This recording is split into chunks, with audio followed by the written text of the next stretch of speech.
Watch how we clear the views on all matters through our partner station MITV on DSTV channel 255, 7 p.m. daily, and also our YouTube and Facebook pages under one name, Clearview News Desk every day. We call it the People's News, as we are available to come over and cover your events upon notice. Or do you have news you want us to broadcast? Send it in. We verify and go to town with it. All for you. Go ahead, engage us to thrash out those naughty issues on the news. And what we need from you is to share and subscribe. More important, convince your loved ones, friends, relatives, co-worshippers, and more to subscribe so as to be getting notifications as we break the news. Go a step further, like the news, and drop your thoughts on the comment section. Clearview News. We clear the view one time and for all time.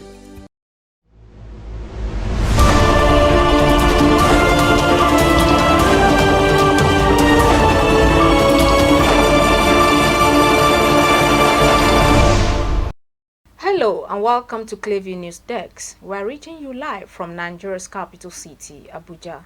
First, the headlines.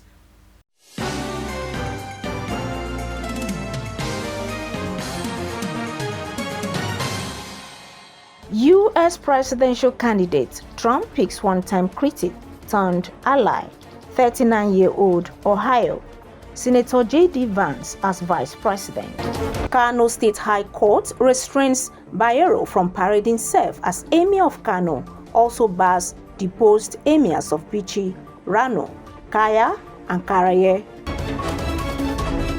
Gareth Southgate beats England goodbye 2 days after a loss to Spain in Euro 2024 final.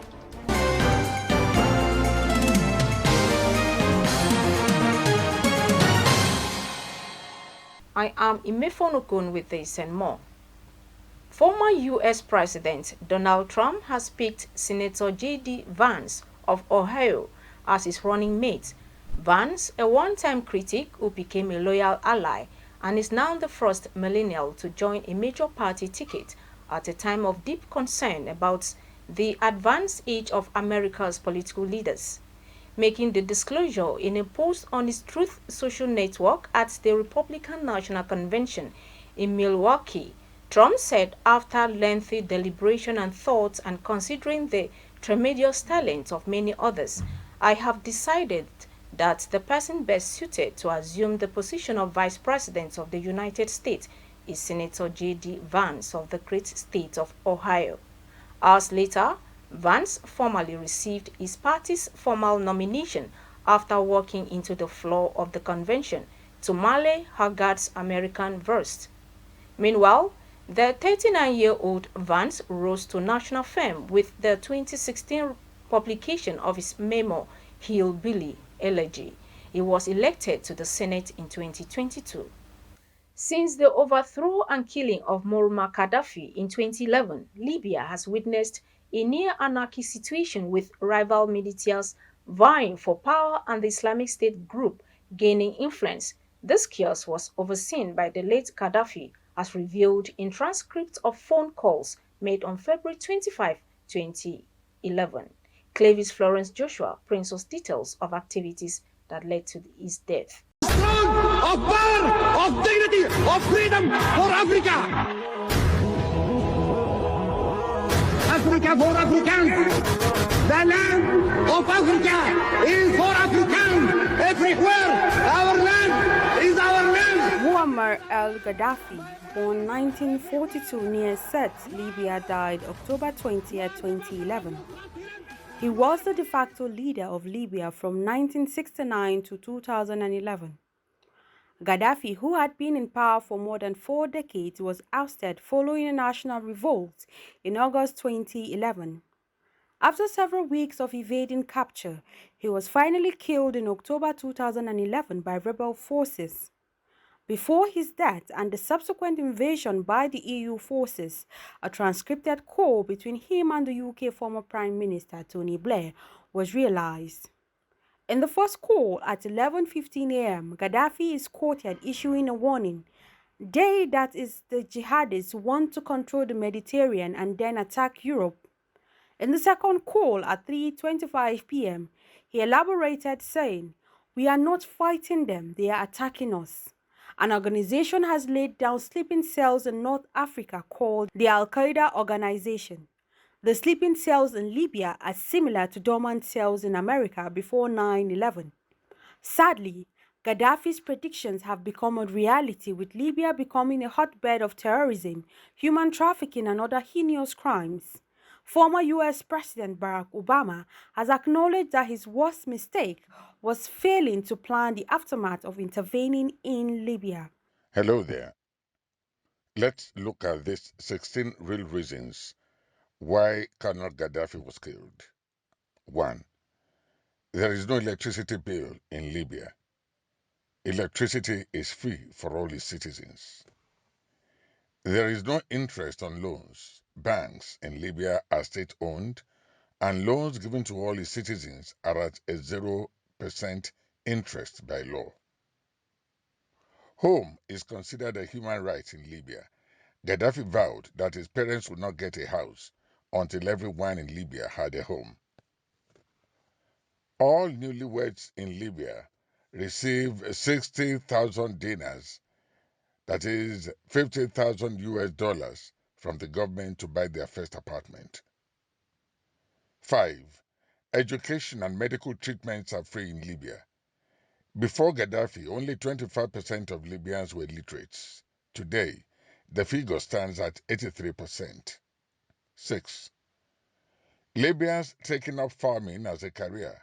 They receive farmland, farming house, equipment, seeds, and livestock to kickstart their farms, all for free. 7. If Libyans cannot find the education of medical facilities they needed in their country, the government funded them to go abroad for it.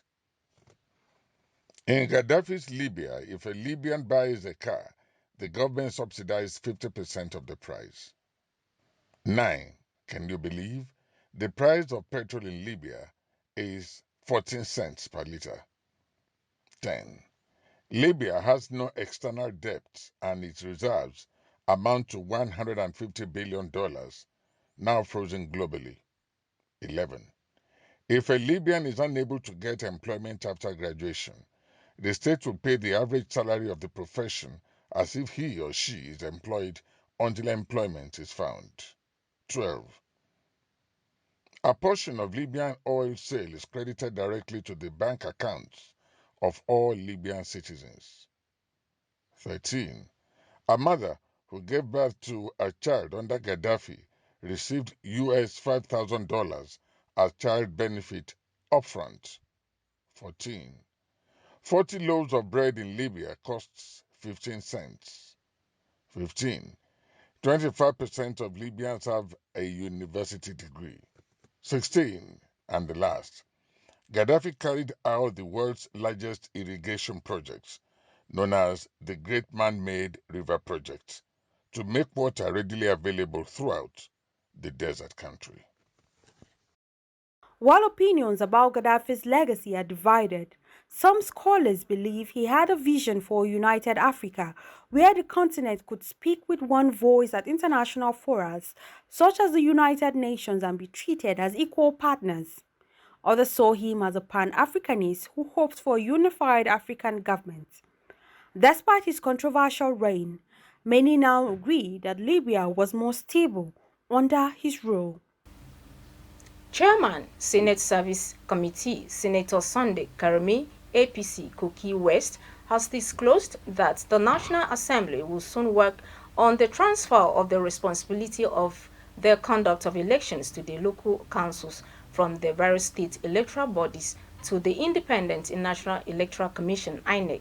Speaking with journalists in Abuja on the judgment of financial autonomy to local government areas pronounced by the Supreme Court on Thursday, Senator Karimi, who noted that President Bola Tinubu deserves commendation on the judgment, urged Nigerians to keep faith that the National Assembly will ensure compliance by the various state governments, while also taking up the responsibility of amending the Constitution to address inherent contentious issues. Local government, the National Assembly, through our oversight responsibility, will ensure that revenue from the federal boss goes to where it's supposed to go. We will ensure that the Supreme Court's judgment is obeyed to the letter, that allocation is shared between the three tiers of government in accordance with the law. A Kano State High Court presided by Justice Amina Aliyu has restrained Aminu Ado Bayero from parading himself as the Emir of Kano. Meanwhile, the court also barred the deposed emirs of Bichi, Rano, Kaya, and Karaye from parading themselves as emirs. The judge ruled in a suit filed against the 5 deposed emirs by the Kano State government. Recall that on May 24, 2024, Governor Ba Yusuf signed the Kano Emirate Law 2024 that reinstated the 14th Emir of Kano, Muhammadu Sanusi, as the 16th Emir.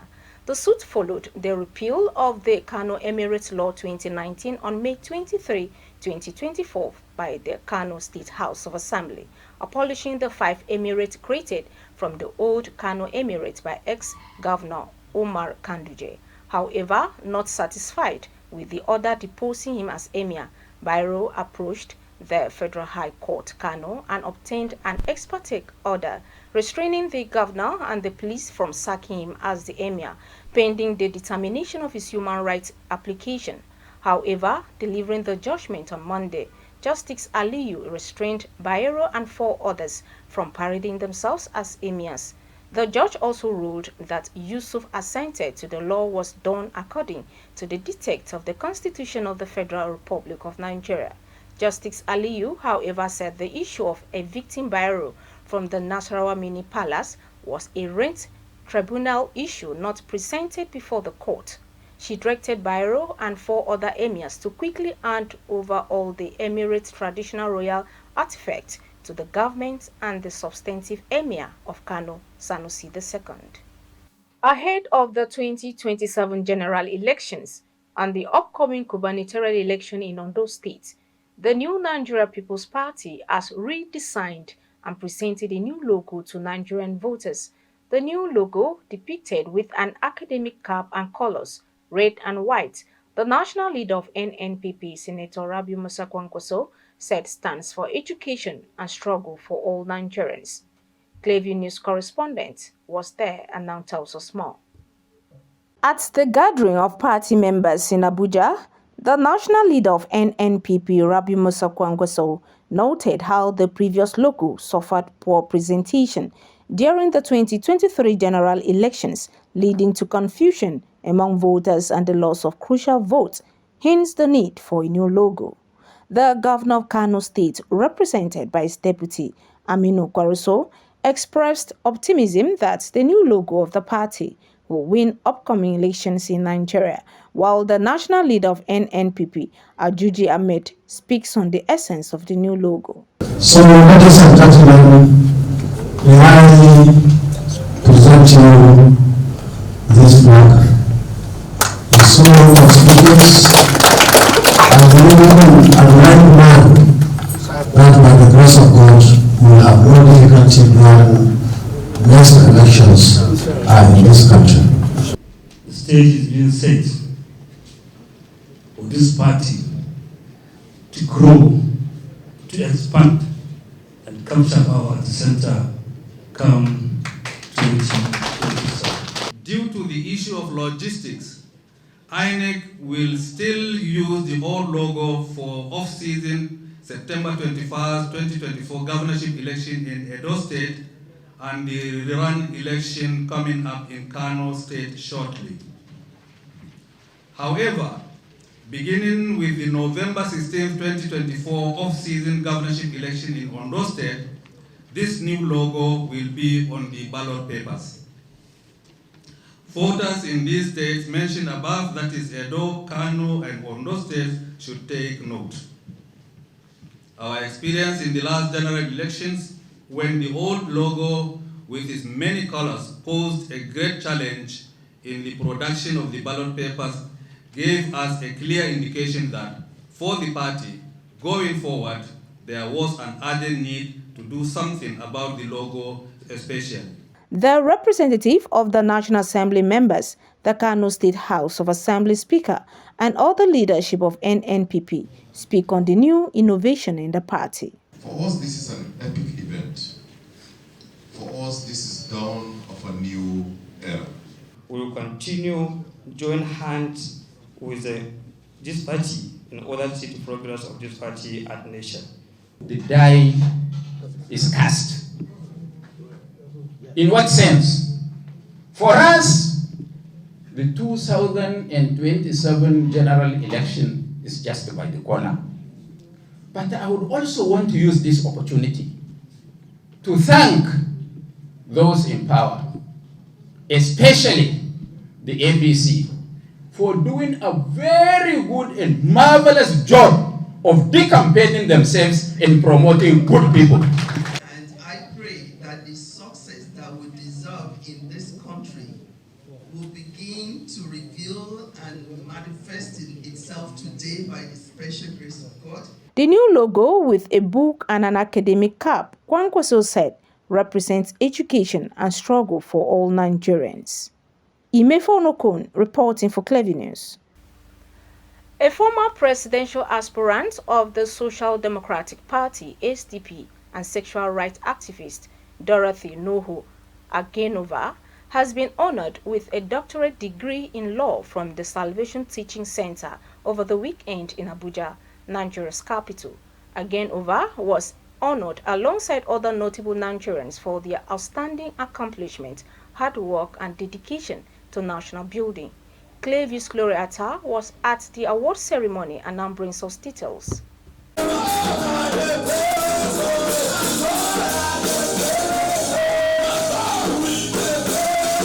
The atmosphere was that of celebration and praises as family, friends, and well-wishers converged on the Salvation Teaching Center, also known as the Tabernacle of Knowledge and Power, over the weekend in Abuja, Nigeria's capital, to honor some Nigerians who have distinguished themselves through their positive contributions to national development. Speaking at the event, the presiding pastor of the church, Bishop Dr. Samson Shangibwa, said the award ceremony, which coincides with the church's 29th anniversary, was organized to celebrate the remarkable contributions of well-meaning Nigerians towards human rights protection, promoting peace and unity, and provision of humanitarian services to the society through economic empowerment. And in the College of Bishops, we are privileged to look at men that have made reasonable contribution, who have chosen not to be denominationally biased and have contributed to the general society. That was why we chose to give them ambassadors of Christ, meaning they have represented Christ, not denomination. That is from International Network of Ecclesiastical Leaders point. Then we have a seminary in the church, and the seminary is the one on the platform of the seminary that gave us opportunity to give honorary doctorate degree to people that have contributed to building society, building lives, philanthropic activities, and building society. Notable among the recipients is a 2023 former presidential aspirant of the Social Democratic Party and sexual rights activist Dorothy Nuhu Agenova. Agenova, a well-known linguist and feminist, has gained recognition within and outside the shores of Nigeria for her efforts in improving reproductive health indices and the promotion of sexual rights in Nigeria by challenging the culture of silence and intolerance around sexuality and sexual diversity through her organization, the International Center for Sexual Reproductive Rights. Interacting with Clearview News Desk, Agenova described the award as a push and encouragement that would spur efforts in advancing positive change in the society. Many times I was just doing my thing and I didn't know that someone somewhere was seeing and appreciating the things that I'm doing. Sometimes I've seen on TV people get unexpected rewards. Today it just happened to me and I'm so grateful. The other thing is that this award is emerging from the grassroots level. for someone who's done advocacy at global level, regional level, national level. This is very significant because it means that my advocacy has not been like floating in the air, but has emerged. It's a process from connectedness with people at the grassroots level that I have worked with over the years to make sure that they experience better life. I will be investing myself and my resources in capacity building for communities, for associations, community-based organizations at the grassroots level to understand intersectionalities, how our health intersects with our rights and how the environment intersects with political decision-making, because without this, the voice will be empty of reason and substance. High point of the event was a word charge where congregants were admonished to live a sacrificial life dedicated to service of God and humanity. The event also featured an honorary doctorate award in law presentation to 7 individuals and also ambassadorial awards to 10 others for their service in the Lord's vineyard. Gloria Atta, reporting for Clearview News. If you are just joining us, you're watching the news on Clearview News Desk. We'll be back after this break. Stay with us. Half the secret of getting along with people is consideration of their views. The other half is tolerance in one's own views.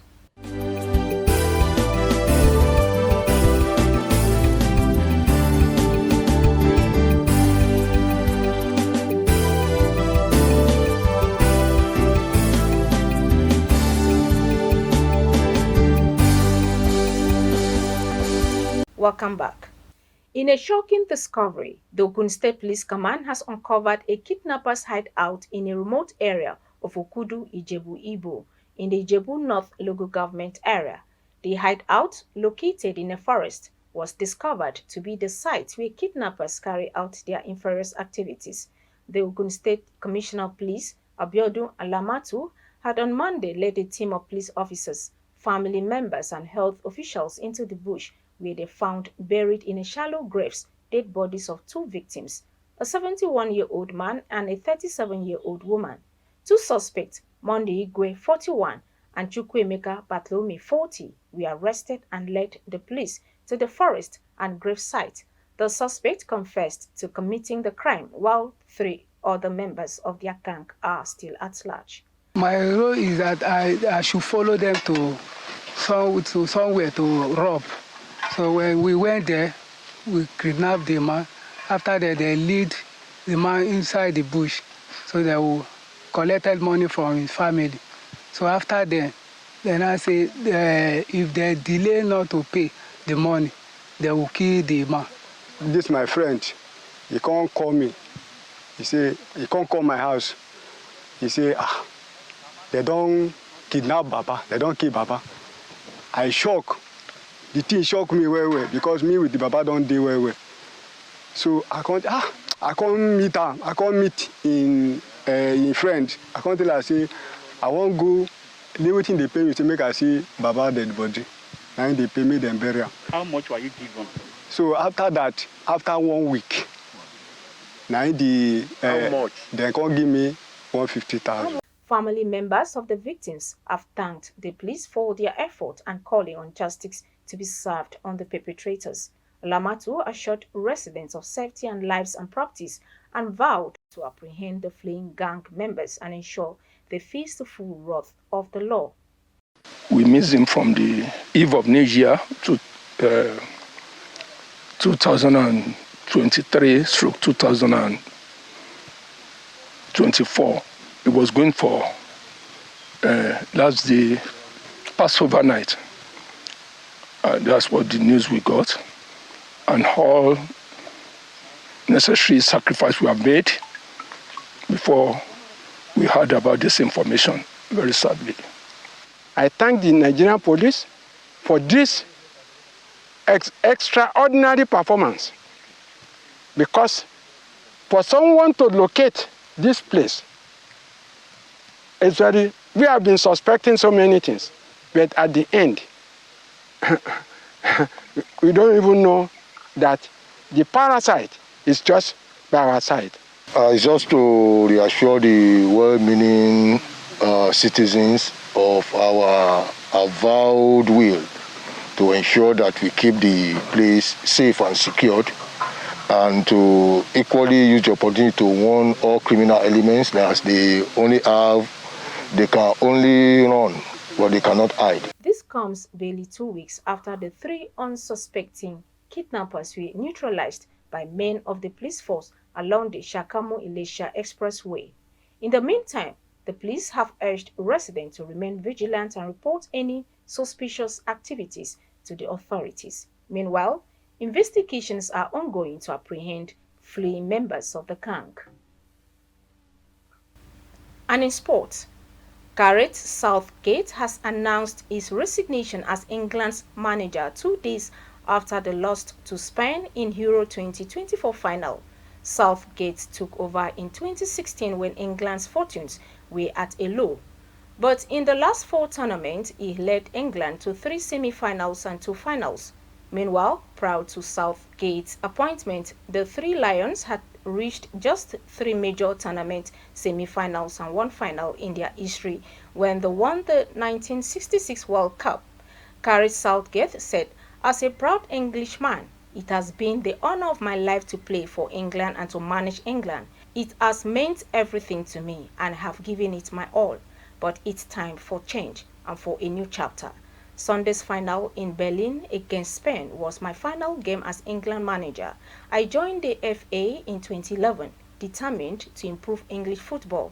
And in that time, as England men's manager, I have been supported by some brilliant people who have my heartfelt thanks. I have had the privilege of leading a large group of players in 102 games. Every one of them has been proud to wear the 3 Lions on their shirt, and they have been a credit to their country in so many ways. We have the best fans in the world, and their support has meant the world to me. I'm an England fan, and I always will be. I look forward to watching and celebrating as the players go on to create more special memories to connect and inspire the nation as we know they can. Thank you, England, for everything. And that's the news. But before we go, a recap of the top stories. Former U.S. President Donald Trump has picked Senator J.D. Vance of Ohio as his running mate. Vance, a one-time critic who became a loyal ally, is now the first millennial to join a major party ticket. A Kano State High Court, presided over by Justice Amina Aliyu, has restrained Aminu Ado Bayero from parading self as the Emir of Kano. The court also ordered immediate handover of all the Emirate traditional royal artifacts to the government and the substantive Emir of Kano, Sanusi II. We also told you that Gareth Southgate has announced his resignation as England's manager 2 days after the loss to Spain in the Euro 2024 final. Southgate took over in 2016 when England's fortunes were at a low, leading the team to 3 semi-finals and 2 finals.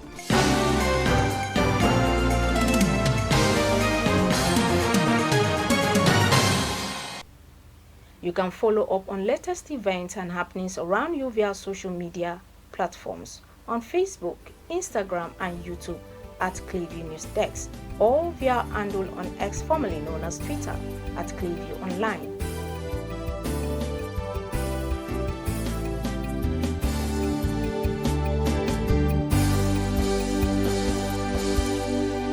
Many thanks for watching. I am Imefonu Kun.